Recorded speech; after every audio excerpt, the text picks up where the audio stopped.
North East ISD is under investigation by the Texas Attorney General's office after statewide school walkouts. A statement was said from Ken Paxton. He says that administrators may have orchestrated the protest. He requests that NEISD and other districts under investigation hand over internal communications and policy information. The district has since responded, saying that Churchill High School is the focus of the investigation. NEISD says that they intend to hand over to the AG's office all relevant documents from Churchill and other schools. The district also gave more details on their policy as it relates to TEA guidelines. They say students that participate in walkouts are considered truant and are subject to detention or suspension. The district also says their staff are trained to remain professionally neutral. And Dallas ISD and Austin ISD and Manor ISD are also under similar investigations. Vania Castillo from our news partners in Dallas spoke to a constitutional professor about the latest action by the Attorney General. You can't just randomly leave school. Attorney General Ken Paxton announced investigations into Dallas ISD, North East ISD in San Antonio, and Manor ISD near Austin following student walkouts and protests of the actions of ICE agents. He previously launched a similar investigation into Austin ISD. They protest on the weekends or not, no one cares. It's by doing it during the day you get attention.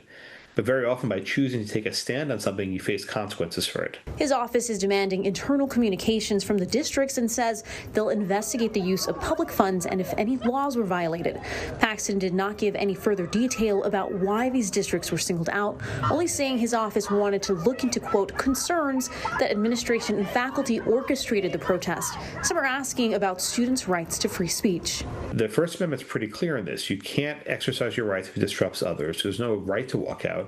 So what happens next? Blackman says it all depends on what the investigation uncovers.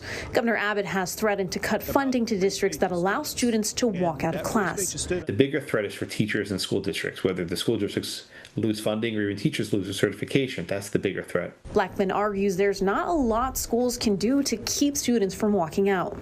And they get to the front door and the security guard goes, no, you have to stop, and they leave anyway.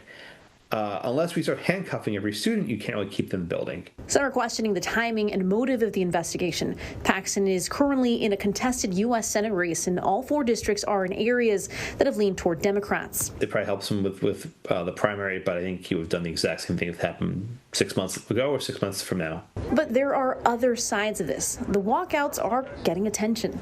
We're talking about it, right? They won, right? They're talking about it. When the AG investigates, it draws even more attention to the cause. So in fact, it's working. But there's always a cost, right? When you try to draw attention to yourself, sometimes you draw too much attention, then you get in trouble. And student-led protests happened yesterday outside the Alamo and San Antonio City Hall. This is video sent to us from San Antonio current writer Michael Carlos. Signs can be seen invoking the names of Renee Good and Alex Preddy. As you can also see, DPS troopers were on standby with riot gear in case things escalated. And state leaders have previously said that they'd hold school districts responsible for student walkouts. However, school was not in session yesterday for the President's Day holiday. I'm Atiana San Miguel. Thank you for watching our story. If you would like to see more like it, be sure to hit that subscribe button. Also, be sure to watch us weekday mornings at 7 and 11 a.m. on KCWX. See you on the next one.